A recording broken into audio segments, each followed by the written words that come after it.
Hello everyone, कैसे हो सब लोग। आई होप कि सब बहुत अच्छे से होंगे। इस वीडियो में हम डिस्कशन करने वाले हैं क्वेश्चन नंबर 13 के सॉल्यूशन के बारे में।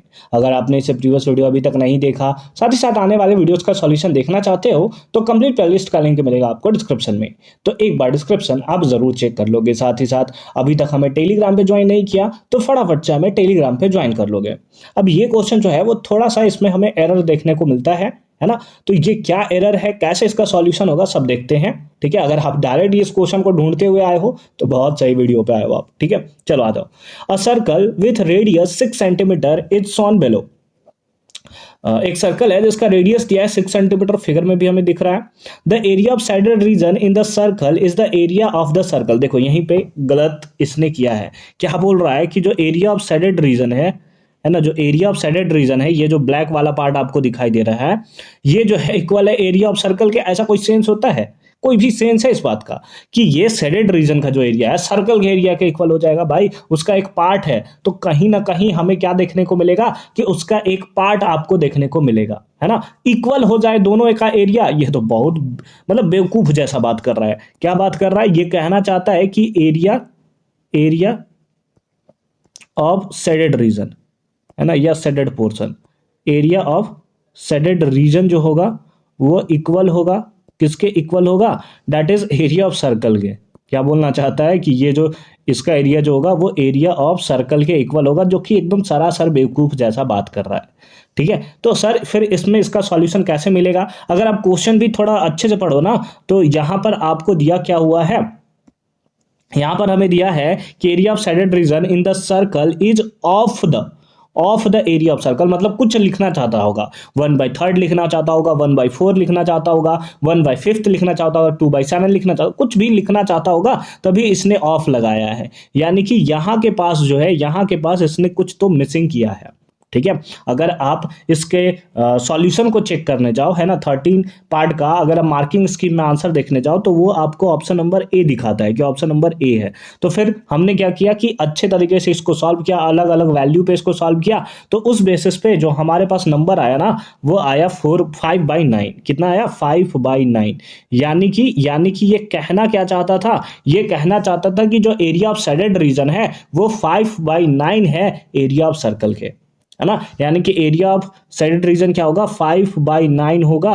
5/9 टाइम्स देखने को मिलेगा किसके? दैट इज, एक सेकंड रुक जाओ, 5/9 टाइम्स देखने को मिलेगा किसके? That is area of circle के।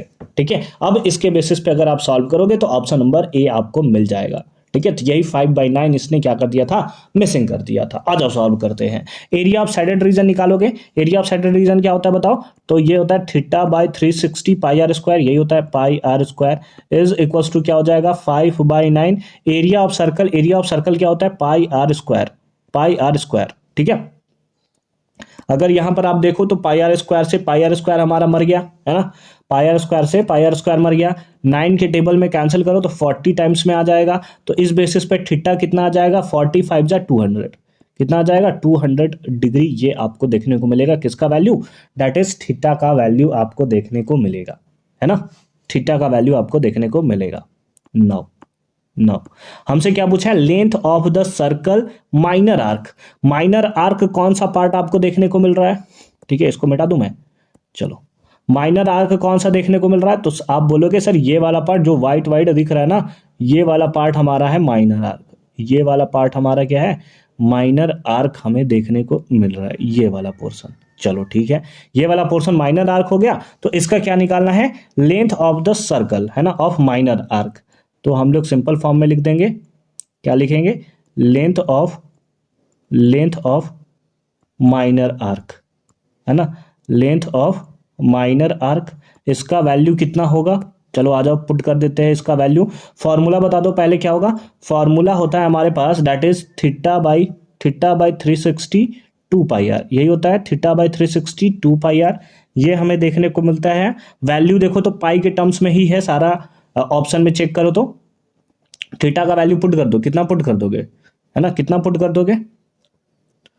तो ये हो जाएगा हमारे पास, ये थीटा का वैल्यू कितना हो जाएगा बताओ। देखो अगर आप यहाँ पर निकाले हो, ये जो आपने निकाला है एरिया ऑफ शेडेड रीजन, है ना, एरिया ऑफ शेडेड रीजन, तो ये वाला जो एंगल आपके पास आया है 200, ये कौन सा एंगल है? तो आप बोलोगे सर ये वाला एंगल है, यही शेडेड रीजन है, यानी कि ये एंगल कितना है 200 डिग्री है।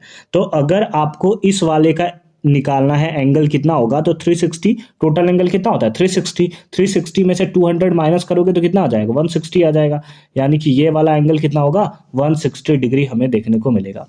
कितना मिलेगा 160 डिग्री हमें देखने को मिलेगा। ठीक है, तो इसके प्लेस पे आप पुट कर दोगे 160 डिवाइडेड बाई कितना, दैट इज 360 इंटू टू पाई को पाई रहने दो, आर का वैल्यू पुट कर दो। आर का वैल्यू कितना होगा, आर का वैल्यू कितना दिया था, भूल गया मैं, आर का वैल्यू दिया हुआ था ना, विथ रेडियस 6 सेंटीमीटर। चलो ठीक है, कितना हो जाएगा 6 हो जाएगा, और पाई जो था वो पाई हमारा बना रहेगा। ठीक है, ये 6 है और इसके साथ साथ क्या रहेगा, पाई जो है वो हमारा बना रहेगा। चलो 6 के टेबल में कितने टाइम्स, 60 टाइम्स में 0 से 0 मर गया। ठीक है, 2 के टेबल में 3 टाइम्स में कैंसिल हो गया, तो देखो कितना आ जाएगा 16/3 पाई। इतना क्या लेंथ है, यानी कि सेंटीमीटर। इतना लेंथ है मतलब सेंटीमीटर। देखो ऑप्शन नंबर ए। तो जो सीबीएसई कहना चाहता था, मतलब उसने जो मार्किंग स्कीम में दिया था कि option number A right answer है, तो उसके बेसिस पे आपको जो लेना पड़ेगा वो 5/9 टाइम्स लेना पड़ेगा। जो एरिया ऑफ शेडेड रीजन है वो 5/9 टाइम्स है किसका, that is area of circle के। तब जाकर ये क्वेश्चन जो है मार्किंग स्कीम के अकॉर्डिंग सही आंसर आएगा। ठीक है, हालांकि इस टाइप्स के मिस्टेक जो है आपको बोर्ड एग्जामिनेशन में देखने को नहीं मिलेगा, तो टेंशन मत लो। ठीक है, मिलते हैं आपसे अगली वीडियो में, तब तक के लिए अच्छे से पढ़ाई करते रहो। All the very best for your upcoming examination.